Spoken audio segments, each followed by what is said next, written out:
Bueno, gente, los saludo ni más ni menos que desde Acústica Laboratorio Sonoro de la Escuela de Artes y Humanidades de EAFIT en Medellín. Les había contado en la sesión de escritorio el jueves que estaba por aquí unos días y pues muy generosamente me prestaron este espacio para hacer una charla con Charlie y con una invitada muy especial. Está conmigo Vanessa Restrepo, periodista, cofundadora de El Armadillo, medio digital en Antioquia. Vanessa, bienvenida. Hola Carlos, hola a todos, qué alegría estar acá. Les vamos a mostrar unas fotos para quienes están viendo este audio, pues con la descripción y la miniatura, pero les quiero describir brevemente. Este es un estudio de audio de acústica, una emisora muy bonita. Cuando uno se siente en una emisora le dan ganas de hablar. Vanessa, ¿a ti te dan ganas de hablar? ¿Te gusta la radio? Me gusta la radio, todavía tengo esta fase de desconfianza de no sé si mi voz suena bien o no, pero he ido perdiéndole el miedo y en un espacio como este tan bonito dan muchas ganas de hablar. Así es, está lloviendo en Bogotá, en Medellín, en el 70% del país, pero yo digo que prefiero el aguacero con algo de bochorno en Medellín que el frío y el aje en Bogotá. Vanessa, quiero que hablemos de varios temas y voy a empezar con, digamos, uno casi que logístico. Yo llegué acá esta semana como un paracaidista y dije voy a aprovechar, no había venido por cosas de periodismo, voy a aprovechar, decía, para hablar con algunas personas sobre la política local, tratar de salirse un poco de la ecuación Quintero, anti-Quintero, uribismo, anti-uribismo, y me encontré obviamente con un ejercicio que no puedo decir que es exhaustivo, pero sí fue más o menos consistente con dos tipos de respuestas. Gente que dice, uy no, sabes que yo mejor de temas de política no me voy a poner a hablar ahorita, en Medellín la cosa está un poquito tensa, o de personas que ofrecían una voz en términos monocromáticos. Este está a favor, este está en contra, muy típico, por ejemplo, de los concejales, de los diputados, de personas pues, que tienen algo en este juego político de la ciudad. ¿Cómo describirías tú, para empezar, el ambiente en el que estamos en Medellín por esta época?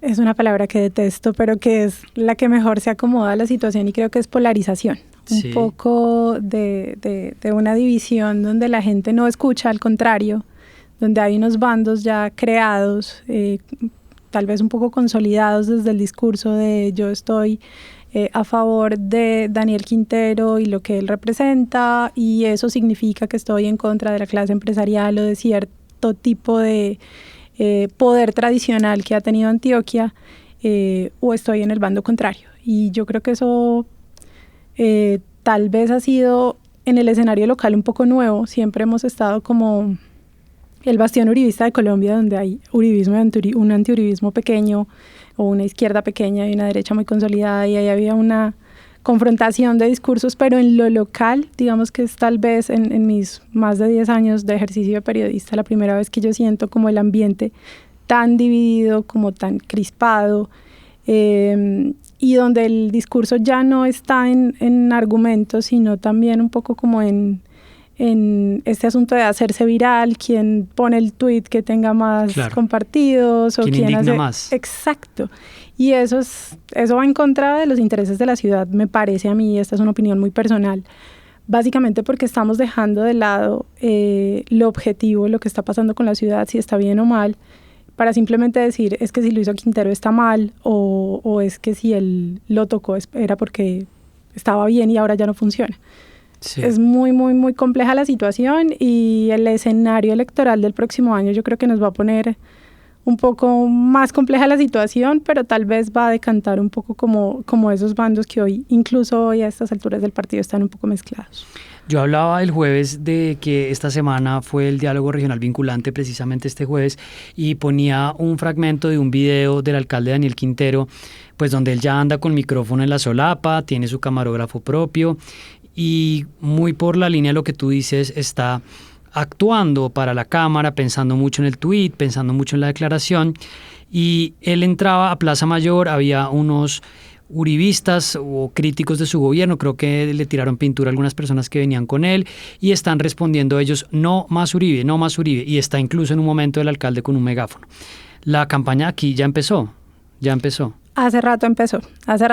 Respecto a este asunto que tocabas de lo mediático de Quintero, te quiero señalar una cosa particular, y es que no es nuevo. Es decir, nosotros veníamos de la alcaldía de Federico Gutiérrez, que también tenía una cámara a su lado, había un dicho entre los periodistas que cubrían la alcaldía e incluso entre la gente también, como empezó de Fico Show. Cuando él empezaba a hacer transmisiones, recuerdo una persecución que transmitió un montón de horas con la policía, el helicóptero, no sé qué, unos fleteros. Entonces eso no es nuevo, ya los políticos, sobre todo en Medellín, lo están capitalizando muchísimo y aquí un poco en los medios también se refleja eso, y es que lo que diga Quintero en Twitter o lo que decía en su momento Fico, pues se refleja inmediatamente en una noticia en los medios tradicionales. Eso tiene muchas aristas de discusión sobre si es bueno o es malo, pero no es algo nuevo. Entonces ya estábamos como acostumbrados a un alcalde sobreexpuesto, a un alcalde cuya plataforma principal de comunicación con la ciudadanía eran las redes sociales. Además, una cosa muy particular y es que son sus redes personales. Él no tuitea desde la cuenta de la alcaldía de Medellín, tampoco lo hacía Federico, las transmisiones no se hacían desde la cuenta de la alcaldía de Medellín, tampoco Federico, a pesar de que los funcionarios que cumplen las labores de cámara, etcétera, sí son pagadas. Y eso sí le queda a él después, sus seguidores nuevos, la cuenta fortalecida. Por supuesto, y eso es una zona gris que tenemos en la legislación en todo el país. Sí, en todo el país. Pero aquí lo capitalizaron perfectamente. Entonces, ya con eso lo que te decía es que tenemos un escenario electoral un poquito cambiante, ¿cierto? Porque entonces viene, ya Quintero logró estar en el poder, estamos en este momento de división, pero hay algunos analistas que dicen que su gestión tal vez no tenga la capacidad de trascender porque no hay ninguna persona dentro de su grupo de trabajo que tenga el nivel de aceptación que puede llegar a tener él en ciertos sectores de la ciudad. Todavía genera mucha resistencia a algunas personas como Esteban Restrepo, que es como su posible sucesor, y es lo que pasó en algún momento con Federico, cuando se lanzó Santiago Gómez, que se lanzó precisamente con la campaña del de Fico, pero era una persona que no tenía ese nivel de cercanía con la gente y básicamente el proyecto político en ese momento fracasó. Entonces ahí estamos como en un punto de quiebre. Y hay otro punto de quiebre, y es que por primera vez en muchos años yo siento que la gobernación de Antioquia está empezando a tener más protagonismo. Mi lectura personal es que tiene que ver un poco con la entrada en funcionamiento de Hidroituango, que va a significar más ingresos para el departamento. Hay una cosa que la gente suele confundir y es que creen que Hidroituango es de EPM. EPM es el constructor y va a operar el proyecto, pero la plata, los dueños de Hidroituango son la Gobernación de Antioquia y el Instituto para el Desarrollo de Antioquia, que es una entidad del departamento. Y precisamente Hidroituango se hizo pensando en diversificar los ingresos del departamento. Entonces va a tener, si Hidroituango empieza a generar, va a generar más recursos para el departamento, por lo tanto la bolsa va a ser más grande. Yo creo que ese es uno de los puntos que está haciendo que, por ejemplo, volviendo a los que suenan y a nombres que ya te he mencionado, por ejemplo, que Esteban Restrepo no vaya hacia la alcaldía, por lo menos hasta este momento, lo que se ha dicho, que todo el mundo pensaba como él se va a lanzar a la alcaldía, pues las fuentes como cercanas a él lo que han estado diciendo es que su interés está en la gobernación de Antioquia. Bueno, pero entonces ya vamos a hablar un poco más de Hidroituango. La gente que oye esto pues no tiene la aspiración de que les demos el detalle táctico de cómo están las polémicas en Medellín. De hecho, también quise renunciar a la idea de poner aquí un político A y un político B, pues por lo que te decía, al final me interesa más esta mirada amplia de cómo se ven estos fenómenos y cómo está la ecuación política. Tú decías algo que es muy cierto y es Daniel Quintero está haciendo algo que ya había hecho Federico Gutiérrez, que hacen alcaldes en todo el país, que lo hacía en Barranquilla Alex Char, que lo hace de alguna manera en Bogotá la alcaldesa Claudia López. ¿Qué hace distinto a Daniel Quintero para que sea un personaje tan divisivo en la ciudad? Yo creo que va un poco en su discurso. Él se eligió con una bandera independiente que, por lo menos desde esta opinión personal, no se ha cumplido. No es una persona independiente, tiene vínculos probados con personas del Partido Liberal, incluso con el Centro Democrático, en uno de los concejales. Acá el uribismo sí es amigo del antiuribismo, es como una dimensión paralela.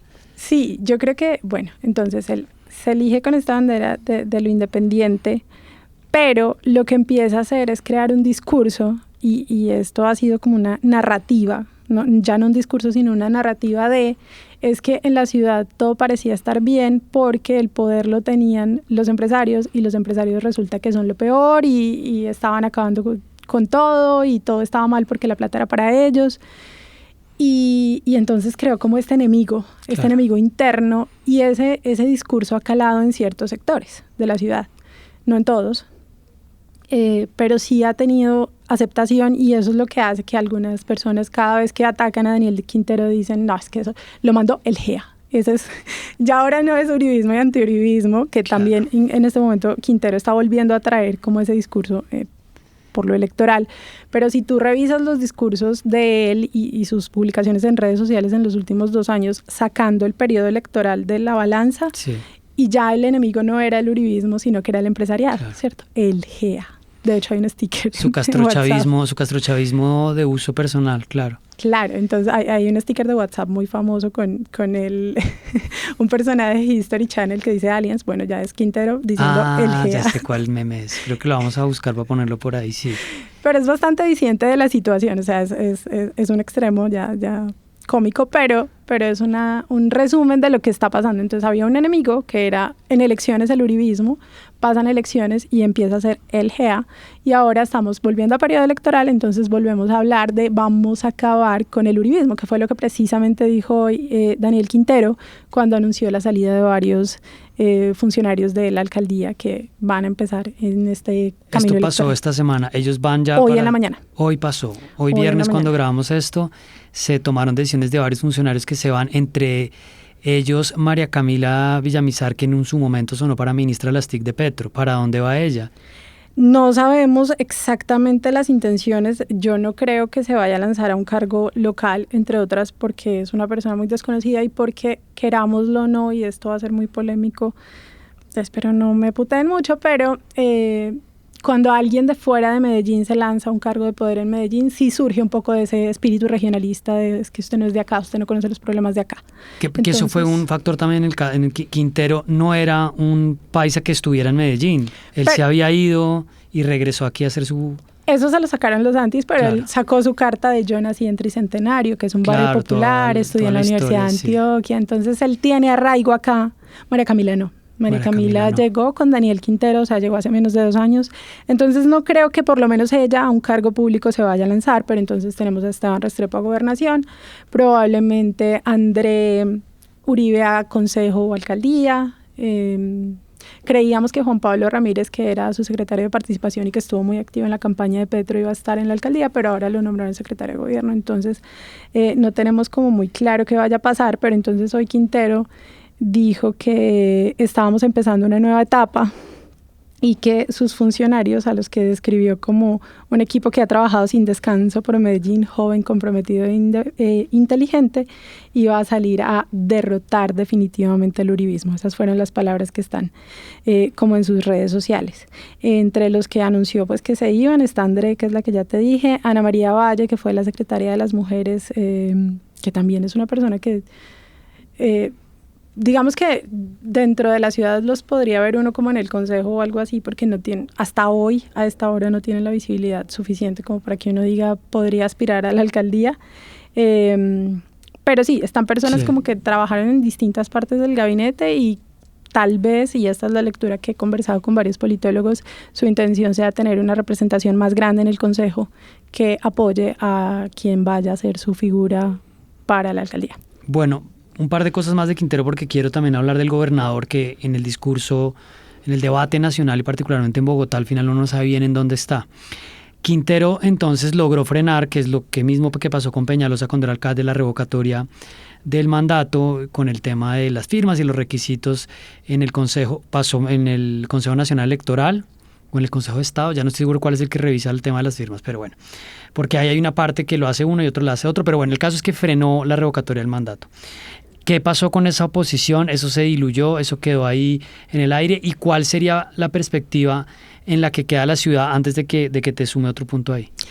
Digamos que la oposición, básicamente todo lo que no sea Quintero, así sean de extremos políticos distintos, es oposición en este momento. Y hay una foto que fue viral en algún momento en la ciudad en redes sociales, donde sale un diputado, el único diputado de izquierda que tiene Antioquia, que es Luis Peláez, en la misma foto con personas como por ejemplo Andrés, se me escapa el apellido, pero lo conocen como el Guri, que era el líder de la revocatoria, una persona uribista recalcitrante. Entonces como que teníamos, y en la mitad un montón de personalidades con distintos tipos de ideologías, algunas cuestionadas, otras no tanto, pero digamos que lo amplio del espectro ideológico de esa foto es un retrato de la oposición que hay en este momento. O sea, es como que todo lo que no sea Quintero es oposición y la oposición es muy amplia. Ahora, por ejemplo, a Luis Peláez, al diputado de izquierda que te digo, en su momento le cuestionaron como, venga, si sus ideas son de izquierda, ¿usted qué hace con estas personas? O sea, como ser antiquinterista justifica juntarse con cualquier persona. Entonces, ha sido muy polémico. Yo lo que veo, y si la información que me ha estado llegando resulta ser cierta, el escenario político de las elecciones del próximo año sí va a quedar reducido al discurso de Uribe y anti-Uribe. Es muy probable, ha estado sonando muchísimo en la ciudad la posibilidad de que Federico Gutiérrez vuelva a lanzarse a la alcaldía, entonces todo el mundo da por descontado que si él se lanza gana. Claro. Pero pues ya estamos en el terreno de lo especulativo. De lo especulativo, sí. Bueno, y como has visto en general, sé que da para una discusión también más detallada, el rol de los medios tradicionales, que uno lo podría proyectar también a lo que pasa de alguna manera con Gustavo Petro, aunque lo quiero dejar para que lo vinculemos con tu proyecto. ¿Y cómo ves al sector privado? Tal vez empecemos por ahí. Como ha habido evidentemente un planteamiento de Quintero de ellos contra nosotros, el sector privado es el que ha estado, digamos, lucrándose de los recursos públicos de la ciudad. Y para el resto de Colombia se veía muchas veces como una práctica exitosa esa alianza que había entre el sector privado y el público acá. ¿Cómo queda eso de fracturado y qué tanto es de eso que de pronto sí toca unos dolores y que Quintero logra activar unas indignaciones y qué tanto simplemente fue una cosa que él se inventó y abrió de alguna forma para que le resultara rentable en este momento? Pues es que en la mitad de esas dos cosas pasaron muchas cosas. En la mitad de que Quintero llegó y de que se consolidó esta división con lo que él llama el empresariado, surgieron cosas como que las juntas directivas de las principales entidades públicas, empezando por ejemplo por EPM, que es la empresa que básicamente sostiene las finanzas del municipio y que es, digamos, tal vez sí le dicen la joya de la corona, y es porque es uno de los valores más queridos como en Antioquia, todo el mundo siente y defiende lo público, EPM, etcétera. Alguien que diga que quiere privatizar a EPM, digamos que aquí en Antioquia no va a tener probablemente mucho éxito como propuesta pública. O sea, acá la gente está muy apropiada de que EPM es pública, es de todos y que todos tenemos que cuidarla. Y en esa junta tradicionalmente habían estado las mismas personas vinculadas también al sector privado, por supuesto, y eso cambió. Y entre quienes están hay personas que son muy nuevas en lo público y personas que están muy alineadas con lo de Daniel Quintero. Entonces como que lo que pueda pasar en la alcaldía va a tener ese impacto, pero sí ya hay hubo, yo no sé qué tanto pueda continuar o qué tanto se pueda consolidar, pero digamos que sí ya hubo una división en el sentido de que percibir una alianza público-privada en ciertos sectores de la ciudad ya se ve mal. Y claro, eso no está pasando por la lupa del análisis, de que en qué condiciones se están dando esas alianzas, de que realmente sí hubo cosas productivas o no que salieron de ahí. Los famosos comités de universidad, empresa, estado, pues que ya son modelo en todo el país, empezaron acá y son parte como de esa semilla. Entonces, nuevamente, vuelvo a la idea con la que empezamos esta conversación, y es que estamos teniendo unos discursos, creando como unas figuras y unos enemigos, pero nadie está mirando los datos, nadie está mirando de qué tanto ganábamos, qué tanto perdíamos, con qué condiciones. En redes no hay tiempo para eso, la indignación no te da tiempo para eso. Exacto, entonces la cosa está muy compleja. Ahora, vinculándolo al tema de medios, ¿de una vez? Sí, pero antes de medios, un paréntesis corto. Quintero en esa conversación empresa privada, sector público, él se quiere mostrar como el salvador de Hidroituango, como el que si lo puso a operar, él fue, y pues para la mayoría de la gente que seguimos ese debate nos va a quedar muy difícil al final decir, bueno, pero sí, ¿qué fue lo que pasó con el contrato? Porque esto se remonta a décadas atrás. ¿Qué podrías decir sobre ese punto? Porque al final va a empezar a operar finalmente, decías tú que le va a dar unos recursos a la gobernación, pero ¿cuál fue el rol? Y pues en términos generales, sé que este es otro tema aparte, en términos generales decía, ¿cuál fue finalmente el rol que jugó el alcalde en eso? Lo que él dice o lo que defiende públicamente es que al pedir que la Contraloría revisara todo y que ordenara el pago de los seguros, salvó el proyecto. Y eso es una narrativa que desde el Armadillo pudimos comprobar que estaba o que hacía por lo menos parte del contrato de una persona que se llama Andrés Chamorro, que es un consultor que además estuvo también en la campaña de Gustavo Petro y que ha sido muy polémico, ha tenido vinculación con muchas campañas en América Latina políticas, en Ecuador, en Venezuela, en Chile. Salió al baile al final de esta campaña. Exacto. Él desde el principio de la alcaldía de Daniel Quintero, ya él tenía un contrato y su contrato era para crear una narrativa y parte de eso tenía que ver con Hidroituango. Entonces, digamos que desde ciertos meses para acá, muy al principio de la administración de Daniel Quintero, empezó a decirse como es que ellos se robaron Hidroituango, aunque él ya lo había dicho siendo candidato y incluso antes de aspirar, pues con él en algún momento fue muy, muy sonada una escena en la que él va al Consejo de la Ciudad antes de lanzarse a la alcaldía, va al Consejo de la Ciudad con un queso y se lo entrega al entonces gerente de PM de la administración de Federico Gutiérrez y le dice es que ustedes son los ratos. Básicamente eso. Muy original, muy innovador. Y entonces él ha estado como posicionando ese discurso. Ahora, el análisis es muy complejo por lo vasto que es el proceso, por la cantidad de tiempo, pero hay un hecho que no se ha refutado, yo no he visto la refutación hasta ahora, y es que los seguros ya se estaban pagando. Entonces, si su defensa es que él logró que se pagara el seguro, pero el seguro ya se estaba pagando, entonces ahí hay una línea. Ahora te voy a decir, nosotros desde el Armadillo estamos revisando el tema desde hace un montón de tiempo y es tan amplio que no hemos podido darle un cierre. O sea, yo no te puedo decir hoy como periodísticamente si Quintero salvó de alguna manera o perjudicó de alguna manera Hidroituango. Es muy complejo porque el proceso además, aseguradoras, constructores, el contrato de aceleración, o sea, hay un montón de pasos y encima un montón de asuntos técnicos que yo siempre lo he dicho, Hidroituango fue un curso acelerado de ingeniería para todos los periodistas de Medellín, incluso de Colombia. No, pues en un momento, ¿qué año era eso? El drama de que se iba a romper, que ya se iba a acabar. Todo el mundo. ¿En qué cota estamos? ¿En qué cota está? ¿En qué porcentaje está? Hay unas fotos que parecían como unas catatumbas y yo no entiendo. Métale luz, por favor. Sí, claro. Eso fue un curso acelerado y entonces como que todavía hay un montón de cosas nuevas, pero no hay una última palabra. Lo que sí es que ha sido usado como caballito de batalla, es decir, yo lo salvé. Y quienes están del otro lado dicen como, pero pues usted que salvó si ya el asunto estaba arreglado, o sea, si esta vaina tenía seguros. Sí. Bueno, ahora sí pasamos al segundo tema de medios de comunicación y particularmente del proyecto del Armadillo. Empecemos con esa escena más general. Yo te preguntaba por el rol de los medios, evidentemente, y pues esto no es un secreto para la gente en Colombia, Medellín es una ciudad donde hay cierto nivel de solidaridad y de apoyo y como los medios tienden a plegarse de cierta manera a ciertos proyectos oficiales, la pauta se mueve muchísimo, hace falta pluralidad y pues también la gobernación y la alcaldía controlan proyectos, entonces al final uno dice, ahí está El Colombiano, un par de medios públicos y no hay mucho más. Antes de hablar del proyecto tuyo, ¿cómo has visto tú la relación de los medios y de Quintero? Porque la sensación que me da a mí es que obviamente a él también le conviene esa pelea Colombiano-Quintero y pues supongo al colombiano también le gusta mucho poderle pegar al alcalde. Esa última afirmación no la hice yo y no, esto es para que me contradigas de principio a fin, por favor. Mira, no, el asunto acá va muy ligado de cierta manera a la pauta y esa ha sido la lectura que le han dado a muchas personas. Si tú vas a la calle y le preguntas a alguien que está de acuerdo con o que defiende a Daniel Quintero, como usted qué piensa del colombiano o de la pelea del colombiano y Quintero, te van a decir es que Quintero les quitó la plata de la pauta y ellos están ardidos. Así, en palabras coloquiales. Claro. Y eso tiene parte de cierto en la parte que le quitó la pauta, pero digamos que el asunto tampoco es tan simplista.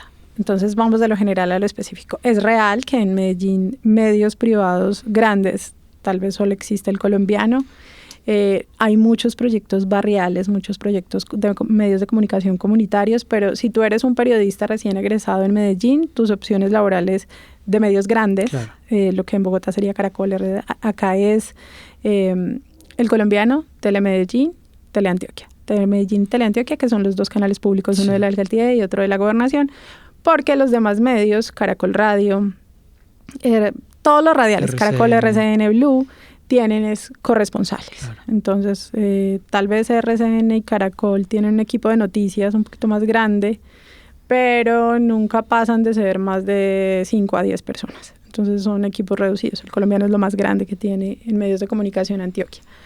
El colombiano siempre ha sido, pues, esto es, desde su fundación se reconoce como un medio conservador, sí. y digamos que yo estuve ahí, esto quiero que quede constancia, que yo trabajé ahí durante 5 años. De eso también vamos a hablar, por supuesto. Hasta el año 2020. Sí, 2020.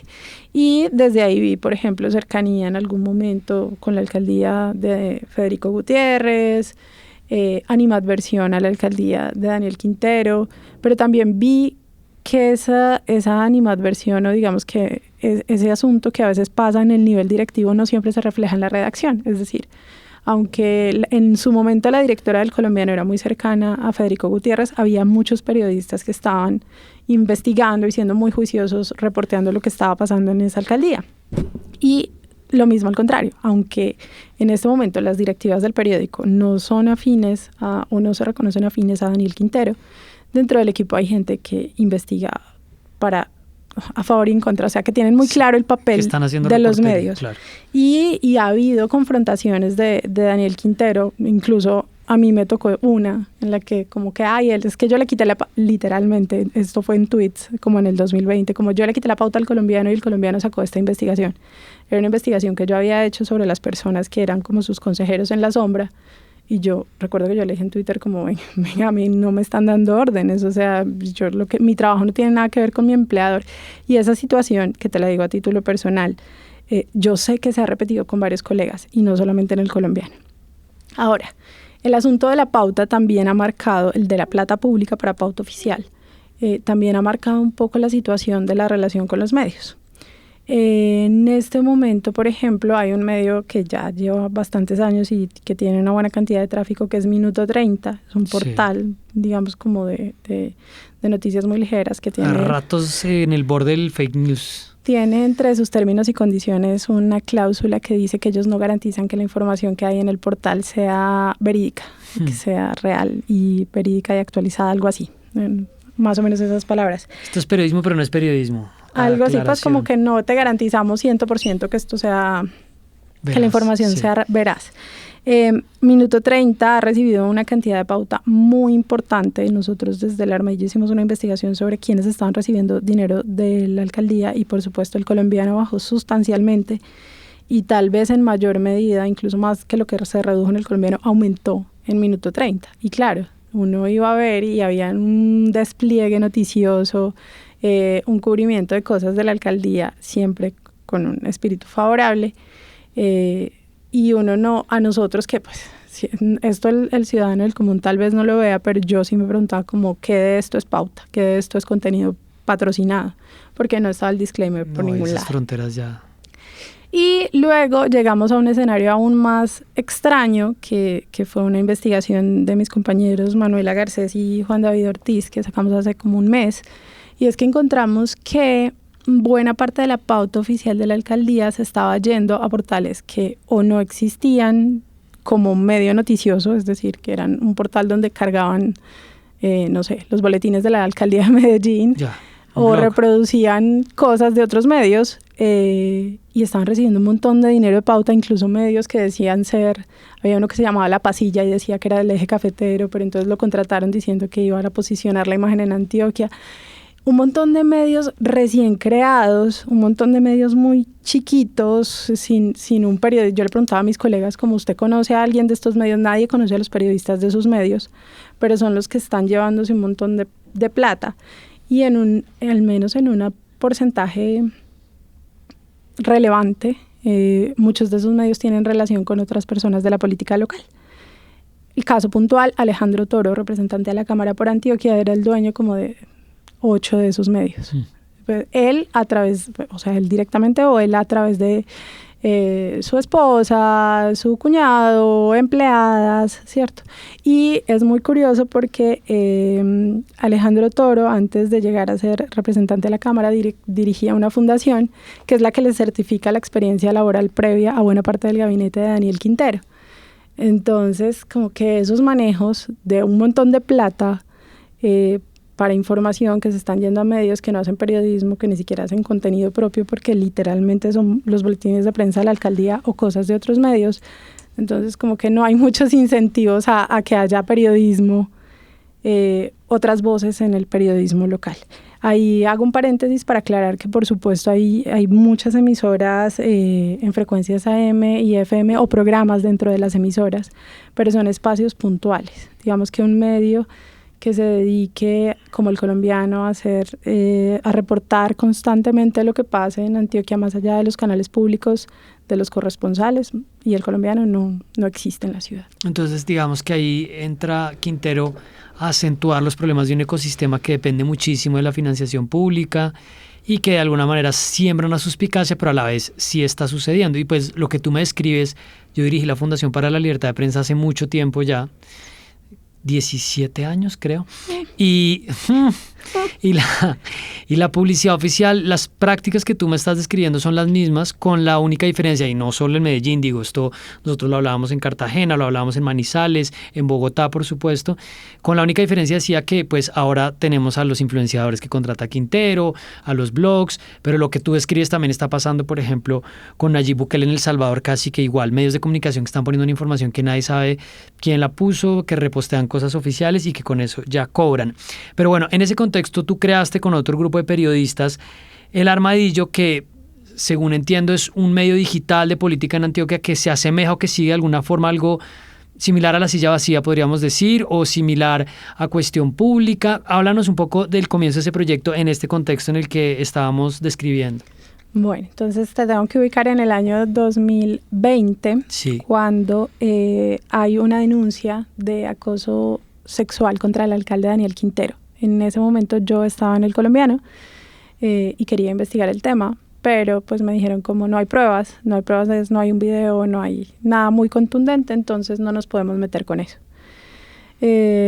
Yo decido como que el tema no quiero que muera ahí, me parece muy grave la acusación, entre otras porque ya habíamos con otros colegas logrado hablar con una de las denunciantes que finalmente pues su caso no trascendió a la luz pública, pero yo ya entendía como desde el punto de vista de la víctima lo que pasaba, entonces yo no quería que el tema muriera ahí. Básicamente lo que hicimos fue que varios periodistas empezamos como a reportearlo a la vez y al final era como quien pueda lo saca, claro, ¿cierto? No era como yo me voy a sacar la chiva, no, o sea, era como todos interesados en lo que estaba pasando y el que pueda que publique porque era un tema muy sensible.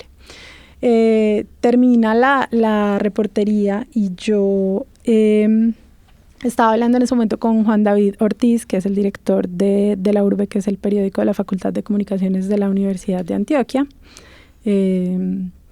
Y había pasado también por El Colombiano, por La Silla, bueno, trabajado con La Silla, no parte del staff, pero sí trabajado con ellos, que había hecho investigaciones muy relevantes, como la de la bodega de Fico, que se ganó el premio Simón Bolívar, y bueno, Juan David y yo empezamos como a trabajar, terminamos escribiendo una historia. Esa historia fue muy curioso porque fue como que la escribimos y no pensamos dónde la íbamos a publicar. Yo asumí que él la iba a publicar en De la Urbe, él no lo pensó. Luego eso también requería como otras cosas, pues porque es un medio universitario, además de una universidad pública. Entonces terminamos hablando con la Liga contra el Silencio y los tiempos de la Liga para edición y revisión no nos daban porque además el tema iba a 1000. Y yo conocí a José Guarnizo, que es uno de los periodistas de Vorágine. Habíamos trabajado juntos hace muchos años en El Mundo, que era un medio de acá de propiedad de la familia Gaviria del gobernador. Y yo lo que dije fue como, pues digámosle a Guarnizo. Yo literal un día como a las 10 de la noche llamé a José, le dije como, ve, tenemos esta investigación, si quieres te la comparto, evalúas si te parece pertinente y si sí, pues es tuya y la puedes publicar, o sea, no me tenés que pagar, no tienes que hacer nada. José me dijo como mándemela, yo lo voy a discutir con el equipo, ellos entiendo que se reunieron, lo discutieron, miraron como todo y finalmente la nota se publicó con el nombre de Juan David. Yo usé mis iniciales, ni siquiera la firmé por razones laborales. Pero bueno, el caso es que ahí publica esa nota y yo le digo a Juan David como, qué bueno, tan bacano trabajar con vos, pues como que la investigación fluyó muy bien, deberíamos hacerlo más seguido, como, ay sí, y teníamos un amigo en común que trabaja conmigo en El Colombiano, que es Mateo Izaza. Avanza el 2020, Mateo se va del Colombiano, yo un par de meses después me voy del Colombiano y un día nos encontramos con Juan David y fue como, bueno, entonces, ¿qué es lo que vamos a hacer? ¿Si vamos a hacer algo o no vamos a hacer algo? Y montemos algo que todos los periodistas traemos como desde la universidad, que decimos, montemos algo. Bueno, Ahí dijimos, bueno, hágale pues. Pero ya trayendo todo este background de cómo se movía la plata, de todo este asunto de la pauta pública, no sé qué, dijimos como nadie de nosotros se quiere meter a vender pauta, no queremos que nadie nos diga de qué escribir o de qué no escribir, sobre todo de qué no escribir. Lo que hicimos fue muy en un espíritu periodista, cada uno pone lo que cuesta montar un sitio y todo el mundo arranque a hacer investigaciones. Cada uno verá cómo, pues cada uno tiene su trabajo, cada uno se dedica a otra cosa, pero cada uno se compromete con unos contenidos y así nos lanzamos al agua. Y nos lanzamos al agua, terminamos saliendo al aire en abril del 2021 y a los 4 días estalló el paro nacional. Les tocó estallido. Entonces ya traíamos una agenda temática y ahí pues dijimos como no, hay que reaccionar. Entonces empezamos a hacer investigaciones, ya traíamos una agenda de investigaciones que tenía que ver con el poder local y ahí entonces reaccionamos y investigamos un poco lo que pasaba con la fuerza pública. Encontramos por ejemplo que la policía algunos agentes de la policía estaban programando como puntos de encuentro que resultaban en batidas y se llevaban a la gente detenida. Encontramos que había unas detenciones irregulares con personas que estaban siendo maltratadas. Incluso encontramos que un muerto, que siempre se dijo en Medellín, hubo un muerto del paro nacional, pues resulta que sí hubo una persona muerta en la época del paro nacional, pero el caso no tenía nada que ver con el paro. Entonces estuvimos ahí y bueno, desde ahí ya hemos venido avanzando muy en la línea de investigar lo que tenga que ver con el poder y la transparencia de gobernación, alcaldía, o sea, lo local, lo regional. También un poco con eso nostálgico de historias y por eso también tenemos como un podcast en el que contamos, por ejemplo, la historia del famoso ingeniero desaparecido en Hidroituango que lleva más de 100 y pico de días y nadie sabe dónde está, bueno, cosas como esas, pero en el momento en el que salimos nosotros sentíamos que no había mucha gente haciendo investigación sobre lo que pasaba en Medellín y Antioquia y siendo una región, pues la segunda ciudad del país, con un montón de empresas, con un montón de políticos que estaban llegando además a la política nacional, pues lo sentíamos como una necesidad y bueno, ahí nos lanzamos y aquí vamos. Aquí estamos. Para redondear esta experiencia, pues yo tenía el canal mío en La Silla Vacía, me lancé este semestre y pues estoy viendo muy claramente, como si me hiciera falta más información, lo difícil que es montar estas tribunas, ampliarlas, que la gente se sume. ¿Cómo les ha ido con el proyecto en términos de apoyo, de buscar otras fuentes de financiación, de tratar de abrirse un espacio en este ecosistema? Bueno, eso ha sido todo un aprendizaje que yo creo que todavía vamos muy al principio de la carrera, sobre todo en lo que tiene que ver con financiación, porque lo que te digo, éramos 5 periodistas, o sea, nunca pensamos, en algún momento logramos hacer un acuerdo para que patrocinaran una sección y fue como, bueno, mande la cuenta de cobro, el RUT, tiene que estar constituido. Nosotros no sabíamos cómo se constituye una empresa. Claro, o sea, es como un curso acelerado. Yo ya te puedo ayudar con algunas ideas que he aprendido con... Pero es eso, es también un curso intensivo y sí. sobre la marcha. Y yo creo que eso sí puede ser como una falencia de los medios que nos estamos formando solamente para la labor investigativa y no para cómo sobrevivir y que pueda sobrevivir esa labor investigativa. Entonces ahí estamos, en este momento sobrevivimos tenemos permanentemente abierta una Baki, como todos los medios independientes, donde los lectores nos donan y tenemos un acuerdo de contenidos en algunas secciones que tienen que ver precisamente sobre periodismo y poder un poco, pero sobre todo periodismo y ya, pero creo que la mayoría del equipo del Armadillo todavía tiene otro trabajo porque no nos podemos dar el lujo de pagarnos. Espero que eso se logre pronto, creo que lo vamos a lograr. Bueno, pues visiten elarmadillo.co y ahí encontrarán las historias y pues la posibilidad de sumarse al programa de apoyo.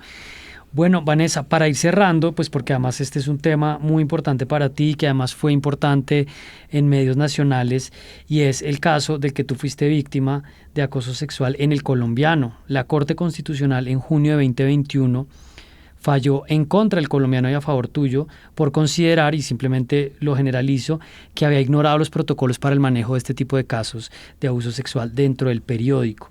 Fue una sentencia además muy importante, pues porque no es algo de lo que se hable y mucho menos dentro de los medios de comunicación. Entre otras cosas, la Corte ordenó que se te reintegrara, tú no volviste al medio de comunicación, estabas, supongo que todavía en medio de un proceso penal contra el presunto agresor, y quería que nos contaras un poco, pues, ¿Cómo ha sido esto desde esa decisión? ¿Qué ha pasado con la implementación? ¿Qué lecciones has aprendido? Esto tiende a ser como un tabú, pero además un riesgo terrible para las mujeres, y es que a veces quedan como estigmatizadas para poder aspirar a estar en otro medio eventualmente, ¿no? Como, uy, no, queda uno vetado porque es que es un problema, es que entonces de pronto va y nos arma algún rollo. Cuéntanos un poco de eso y pues lamento por supuesto que hayas sido víctima de esto, pero también me parece muy importante que lo hayas puesto en la discusión. Pues te voy a dar respuesta a todo eso a partir de algo que pasó en las últimas 2 semanas, y es que yo establecí contacto con Laura Ubaté, que es una productora de podcast, del podcast de Daniel Coronel, por ejemplo, que además trabajó en RTBC. Sí. Laura es una mujer talentosísima, y Laura me busca diciéndome, como yo encontré su caso, yo leí su sentencia y yo quiero denunciar un caso parecido, pero yo no sé qué hacer.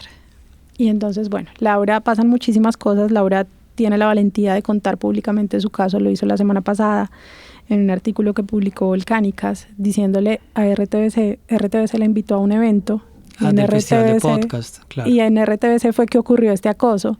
Ella en su momento habló, nadie le paró bolas, de hecho le decían como, los reunían a todos y les decían como, es que uno solo tiene relaciones con las personas que quieren tener con uno, o sexo con las personas que quieren tener con uno, o sea, unas cosas totalmente descontextualizadas. Sí, la cátedra, pues. Entonces, a partir de lo de Laura, digamos que yo me senté y dije como que había pasado un año, un poco más de un año desde la sentencia. El colombiano en su momento cumplió con ofrecerme el reintegro, que yo rechacé, etcétera, con crear un protocolo, y empecé a preguntarle a colegas, como usted conoce el protocolo, a colegas de otros medios, como les han hablado del tema, y me encontré con que no, con que el tema sigue estando todavía muy en el papel, y no es completamente sorprendente, triste sí, pero no es completamente sorprendente, porque el tema además pasa por crear conciencia y por crear capacidades. Entonces, por ejemplo, en el caso de Laura, cuando ella fue a denunciar, le dijeron como, ¿usted qué quiere que hagamos? Y yo decía como, ¿cómo le vas a preguntar a una persona que está tratando de adivinar cómo lidiar con una sensación horrible, con una persona de la que siente una amenaza dentro de su trabajo, que cuál es la solución? O sea, debería haber alguien externo o alguien aparte de estas dos personas que sepa manejar la situación, que sepa manejar ese problema. Y no está pasando. Entonces, pues aquí, spoiler, varias periodistas nos estamos juntando como a ver, también con la Red Colombiana de Periodistas con Visión de Género, a ver cómo más podemos mover este tema y cómo podemos lograr un compromiso real para que en las salas de redacción se garantice que las periodistas tengamos un espacio libre de violencia. Porque la Corte lo reconoció. Nosotras estamos en un riesgo aún mayor, o sea, es decir, el ejercicio periodístico en Colombia tiene su nivel de riesgo, pero si eres una mujer, ese riesgo está aún mayor por las posibilidades de acoso, de abuso, sí, por toda la discriminación y los sesgos de género. Sí. Exacto. Entonces, como que todavía, para responder tu pregunta, todavía estamos empezando a gatear con la implementación de esta sentencia, pero sí quiero como dar la lucha. Lo que pasa es que en el medio han pasado cosas como el surgimiento del armadillo, como que todavía está el proceso penal en curso, y eso tiene una carga, por supuesto, para uno emocional fuerte. Entonces, como que eso requiere una cantidad de energía de la que todavía no dispongo.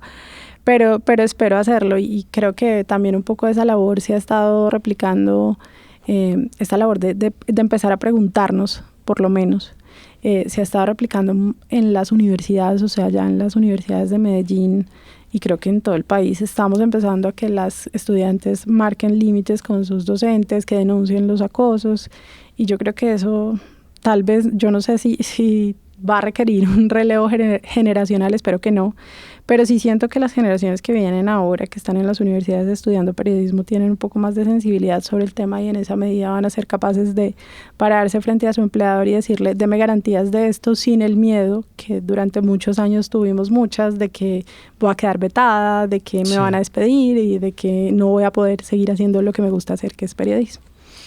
Pues Vanessa, de todas maneras, un antecedente importantísimo. Lamento además que 1 año y medio después casi la sentencia en su implementación vaya tan despacio, pero bueno, creo que no contábamos con ese precedente. Quiero darte las gracias, Vanessa, por haber pasado por aquí y hacer un resumen corto. Yo creo que esto es como para una audiencia entre cachacos y los colombianos en la diáspora que siguen mucho este canal, pues porque le da una idea de Medellín y de la política, del periodismo y por supuesto de lo que tú has hecho. Entonces pues le recuerdo a la gente, entren al Armadillo, el medio digital que cofundó Vanessa. Y pues Vanessa, gracias por estar acá un rato, que agradecemos muchísimo en el Laboratorio Acústica, el Laboratorio Sonoro de la Escuela de Artes y Humanidades de AFIT. Muchas gracias a vos por invitarme y nada, un saludo a todo el mundo, bienvenidos por Medellín y nada, nos estamos leyendo en internet. Sí, les recomiendo que se pasen por acá, gente. Nosotros nos vemos el jueves en Espira TV y los jueves que no estamos en Espira TV nos vemos en las sesiones de escritorio. Si les gusta esto, compartan, comenten y suscríbanse al canal. ¡Chao!